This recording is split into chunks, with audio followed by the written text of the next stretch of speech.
Hey there, Swifties and future Swifties, because we do hope to convert a few of you. Welcome back to another episode of 40 is the New Swiftie podcast, where Millennial Mom spilled the tea on all things life and Taylor Swift. I'm your host, Arianne, and this week we are going to be breaking down track number 7 from Taylor's most recent album, The Life of a Showgirl, titled Actually Romantic. I'm looking forward to getting into this one with you because it's a little, well, I want to say it's a little more lighthearted, but to be honest, I have some personal tea to spill on this topic, and who knows where that conversation is going to go. Let's dig right in. Before we break down the lyrics of Actually Romantic, I feel like I need to once again give you some context and a little Taylor Swift history lesson. There are a couple of references in this song that are very specific, and I believe that it has to do with beef with two different celebrities. For those of you who are newer Swifties or future converts, there is quite a bit of history between Kim Kardashian and Taylor Swift spanning over 15 years. Back in 2009, Kim Kardashian claimed to be a huge Taylor Swift fan. She would say that in interviews. And between 2012 and 2015, they were often photographed together at different award shows and parties. But then in 2016, Kanye West released a song called Famous, featuring the lyric, I feel like me and Taylor might still have sex. Why? I made that bitch famous. And Taylor swore up and down that she never gave permission for Kanye to include that line in his song. But Kim and Kanye West are saying, that's not true. We called her. We have the phone call recorded of her giving her blessing for us to use that lyric. And then they released snippets of a phone call between Kanye West and Taylor Swift in July of 2016 that alluded to the fact that Kim and Kanye were telling the truth and that Taylor Swift was lying to everyone. This blew up all over social media, and it resulted in the use of the snake emoji and referring to Taylor Swift as a snake. The whole internet turned on her. I mean, it was everywhere. They were destroying her in posts. It was later revealed that that phone call had been modified and the full recording of the conversation was released, which indicated that Taylor was actually telling the truth the entire time. By then, the damage had already been done. So in late July 2016, when the internet is just canceling Taylor, she disappears and she really doesn't emerge for an entire year. She just kind of fades into the background and isn't showing up anywhere. She's not in the tabloids. She's not anywhere. She just kind of disappears. She's not active on social media. And in 2017, she does emerge, releasing her Reputation album. And if you know anything about Reputation, you know that there's a ton of snake imagery. It's everywhere. Like Reputation, you see snake, you think if you're a Swiftie and you see snake, you think Reputation. I mean, she completely reclaimed this title that had been placed on her as an insult. And several tracks on that album are believed to be about Kim and Kanye. Reputation is the next album that we're going to break down when we're done with The Life of a Showgirl, and I cannot wait to get into that one with you. I absolutely love that album. It's the one that's on repeat in my car right now, the one that I'm memorizing all the lyrics to. It's so great. So I look forward to having those conversations with you later on. But back to Actually Romantic. In February of 2018, Kim Kardashian was releasing a new perfume, and she decided to do this around Valentine's Day. I believe it was on Keeping Up with the Kardashians. There was a pretty reasonable chunk of an episode that was just focused on this. Kim had a list of lovers and a list of haters, and all of them were going to get a Valentine from her that included a bottle of this new perfume. The perfume was encased in a hollow chocolate heart, and it included a branded mallet. So then the recipient of the Valentine would have to use that branded mallet to break open the chocolate to reveal the perfume. But she had the camera sweep the Post-it notes that were listing the names of all the celebrities who were receiving this Valentine, and they were categorized by color. So lovers were one color and haters were another, and Taylor Swift was very clearly written on one of those Post-its. So in February of 2018, so this would have been about a year after Reputation was released, Kim sends this hater Valentine to Taylor and includes her perfume. Fast forward to March 2020, so 4 years after the initial canceled Taylor campaign, the unopened 25-minute phone call gets leaked online and reveals that while Swift approved a version of the lyric, Kanye West never told her he would call her that bitch. 4 years later, it was revealed that Taylor was actually telling the truth all along, and they had doctored that phone call when they released it initially. Speaking of the Reputation tour, that leads us beautifully into the second celebrity who we want to talk about today, which is Charlie XCX. Charlie actually opened for Taylor on her Reputation's stadium tour. The tour ran from 2018 to 2019. In August of 2019, Charlie XCX did an interview with Pitchfork. In that interview, she said that when opening for Swift on the Reputation tour, she felt like she was waving at a bunch of 5-year-olds, which resulted in a lot of backlash on Charlie from the Swiftie community, especially. Even though she tried to say she meant no ill will, she meant no shade, she was simply used to older club audiences. I think we all knew what she meant. She really should have thought about what she was saying before those words came out of her mouth, because once you've made an enemy of the Swiftie community, you've made an enemy for life. I didn't even know all the beef, like the whole story. I had to do some research for this podcast episode. All I knew was that Taylor did have beef with Charlie XCX, and I immediately was like, we're no longer allowed to play any Charlie XCX songs in this household, in this car. Next. Fast forward, next track, no more. And I'm a late bloomer Swiftie. I can only imagine what those lifers probably did in their response and reaction to this situation with Charlie XCX.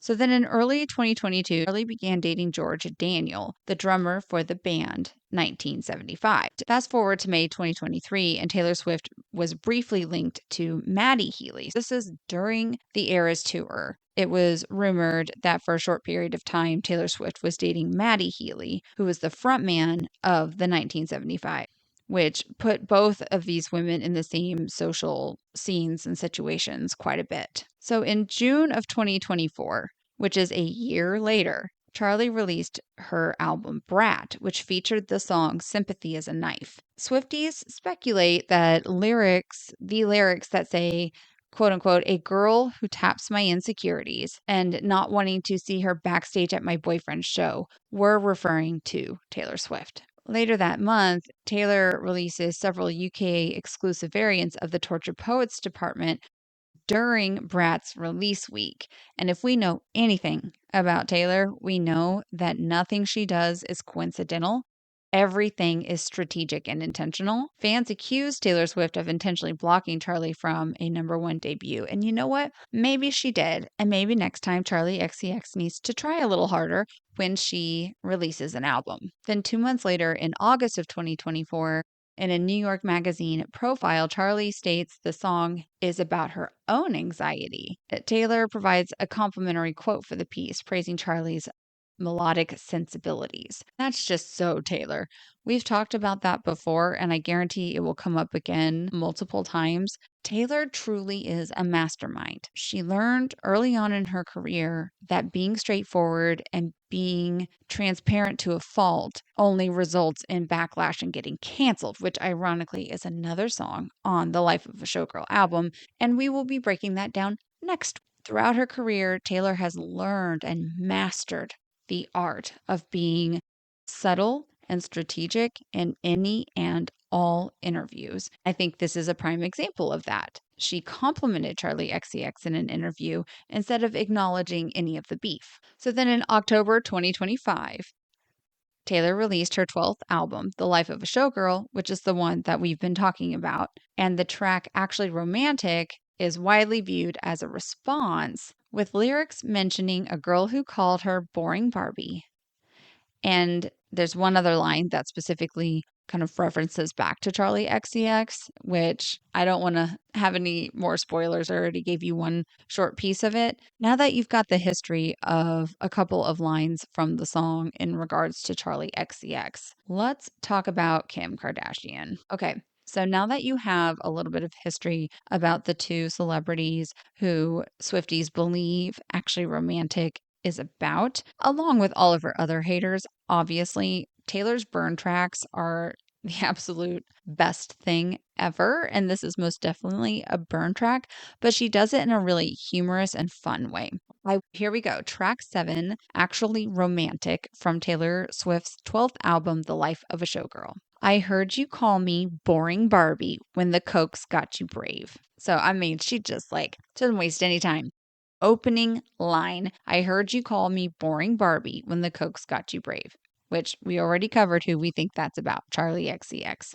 High fived my ex, and then you said you're glad he ghosted me, referencing Maddie Healy from the 1975, which it would make sense that Charlie would still be hanging out with Maddie Healy after he and Taylor Swift's relationship ended because of her relationship with the drummer from the 1975. Wrote me a song saying it makes you sick to see my face. Some people might be offended. So, assuming that she's referencing that song that we had talked about earlier from Charlie XCX. I mean, she just gets straight to the point, but it's actually sweet. All the time you've spent on me. It's honestly wild. All the effort you've put in. It's actually romantic. I really got to hand it to you. No man has ever loved me like you do. Woo!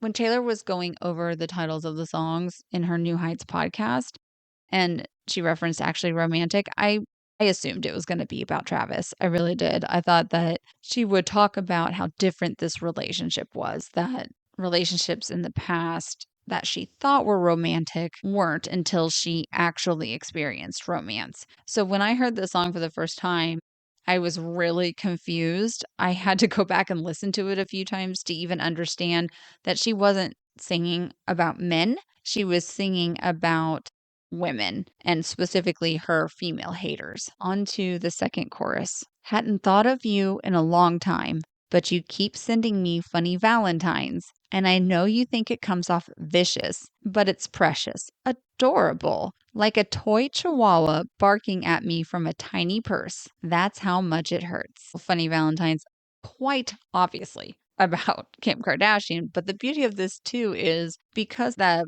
Hater Valentines happened in 2018. I mean, at this point, it's been 7 years. Haven't thought about you in a long time, but you keep sending me funny Valentines. Has me thinking that Kim Kardashian has continued to send hater messages Taylor's way. Meanwhile, Taylor's just over here breaking all of these records and just like making the whole world fall in love with her with the Eras tour and then everything that's followed since. It's just so brilliant. And then to say like a toy chihuahua barking at me from a tiny purse. Have you ever been barked at by a tiny dog? It is one of the most annoying sounds in the world. To think about making an effort to burn somebody, to get under their skin, to hurt their feelings, and then they turn around and say, you're just like a tiny dog barking at me from a tiny purse is just freaking hilarious.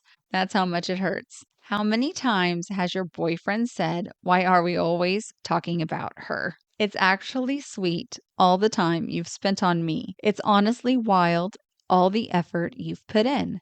It's actually romantic. I really got to hand it to you. No man has ever loved me like you do. You think I'm tacky, baby. Stop talking dirty to me. It sounded nasty, but it feels like you're flirting with me. I mind my business. God's my witness that I don't provoke it. It's kind of making me sweat. 'Cause it's actually sweet. All the time you've spent on me. It's honestly lovely. All the effort you've put in. It's actually romantic. Really gotta hand it to you. No man has ever loved me like you do. It's actually romantic. You've just given me so much attention. It's actually romantic. It's so romantic. Oh my gosh. So, one of my favorite quotes to reference slightly ironically is that haters are just confused fans. If you think about it, they do spend a lot of time thinking about, researching, and talking about the people that they're hating on and trying to burn. What Taylor's saying here makes so much sense. And like, how many times has your boyfriend said, "Why are we always talking about her?" Okay, so let's get into my personal tea that I promised you I was going to spill. I have one ex in particular who, I mean, I've been married to Bill for 13 years. So it's been a hot minute since I've had any interaction with this person. But even when we were together, there was one of his exes in particular who was straight up off her rocker. She would try to come at me in so many different ways. They had a child together, and I posted a picture of myself with that child on my Facebook, and she tried to report me to Facebook and like get my account canceled and get me banned from Facebook for posting a picture of her minor child on my personal account. That's just one example of what I went through for 5 years. At one point, this woman was seeing someone else and claimed to have had a pregnancy, and then the pregnancy failed, and she told her child that daddy and daddy's girlfriend killed mommy's baby. Like, that's where we were at with this person, trying to make our relationship work, trying to be a blended family. And that's what we were up against. Now, after my ex and I split up, this person completely flipped the script. She was preparing to get married herself, and all of a sudden, she was reaching out asking for tips and tricks on having a great wedding and wedding day, and what did your schedule look like, and when did you do photos, and did you have a cocktail hour? And then there were even times when she would reach out to me randomly and want to talk about some pretty personal, intimate details of her life and seek advice from me. It was so bizarre. Eventually, this all settled down, and I didn't hear anything from her for a very long time. But my ex had already started seeing someone before our divorce was even done. That person did the same thing to me that that first ex did. She tried to befriend me and like be BFFs and would turn to me for advice in her relationship with my ex. And again, so flippin' bizarre. So bizarre. Both times I tried to be nice. I tried to be a good human and show these women kindness and acceptance. But the second something didn't quite go the way they wanted it to, they would flip the switch and just turn on me again. I've realized very quickly, like, life is too short to allow that kind of toxic behavior into my life. So, again, more boundaries, more numbers blocked, more social media accounts blocked. Eventually, it stopped. They got the hint. Everything quieted down. In the midst of all of this, though, odd things would happen. Like, I can remember I posted a picture of my new running shoes. They were so cute.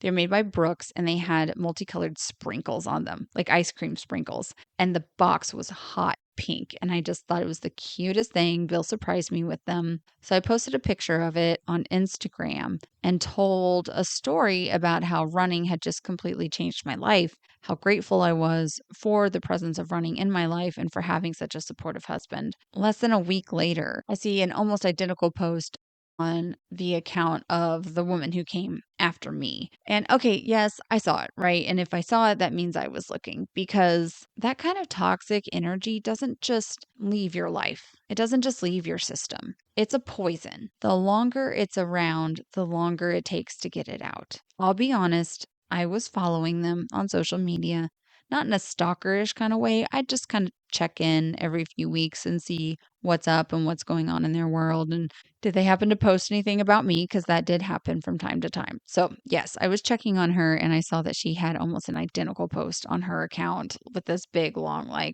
soliloquy about how physical fitness had affected her life in a positive way and how much she loved running. And I'm just like, are you freaking kidding me? At this point, we have no contact. We're not a part of each other's lives whatsoever. Yet she feels the need. It felt like she was trying to one up me at the time. I talked to my therapist about it, and he's like, I don't see why you're upset. She is trying to mimic you. And that is the highest form of flattery. You should be flattered. That was the first actually romantic moment in my life. And from then on, every time drama would go down with either one of these women, it was just like, wow, like, thank you. Thank you for being such a big fan of mine that you're going to spend all this time and effort on me. There was one other very dramatic incident that happened a few years ago involving the first ex, where she continued to just rip me apart. They wanted me to participate in something very specific. Bill and I decided that it was not in our family's best interest to participate in that event. And once the event was over, she took to just, well, she was trying to harass me via text message. And then she was screenshotting what she was writing to me and posting it on her Facebook and then talking all of this crap about me. I had immediately blocked her, so I wasn't receiving any of it. Someone else had to alert me that it was happening. And in those posts, she was including my actual phone number and she was putting it out on Facebook for everyone to see. Nothing resulted from it. And the person who had shared that information with me did it to protect me. I just said, I don't want to know. I don't even want to know. Like in this situation, ignorance truly was bliss. If I didn't know about it, I didn't need to worry about it. This person didn't have any true power over me or my life. And the friend who kind of gave me the heads up about it completely understood. And I haven't heard a peep about it since. Let me know. Like, drop down in the comments. Do you have any personal, actually romantic moments or experiences in your life? In my opinion, that makes for some of the hottest tea to spill. And maybe at some point I will dig into more details about all of that because honestly, I could talk for hours about the toxic drama that I experienced over those 5 years involving a number of different women, but most especially those two. When I listened to Actually Romantic a few times and I finally understood what it was about and what she was referencing, I was like, dang, girl, I could not have put this more perfectly. Now, every time the song comes on, I of course have every lyric memorized at this point. I sing along at the top of my lungs with a big smile on my face and joy in my heart because truly, it's lovely. All the effort that they put in. It's actually romantic. I've got to hand it to them. No man has ever loved me like they do. It's actually romantic. They've just given me so much attention. It's actually romantic. Okay, listeners, that is our story time, our Taylor Swift story time and lyric time for today. We broke down Actually Romantic. Love to hear your thoughts and comments, so be sure to drop them below. Make sure that you are following the podcast so that you can be alerted when new episodes drop. Our goal is to be dropping every Friday, and we will get there. I promise you we will. I'm putting that out into the universe right now. So be sure to subscribe so that you know when those new episodes are dropping. You can also find us on Instagram at 40 and Swifty. So that's at the number 40 and then the words ANDSWIFTEA. Well, we'd love to share some just like thoughts and random moments with you from recording to just everyday life because that's what this podcast is about. We're spilling the tea on all things life and Taylor Swift. Okay, that is a wrap for this week's episode of 40 is the New Swifty podcast. I know it was a super short one. We will most definitely make up for it in the next episode where we are breaking down the song Canceled.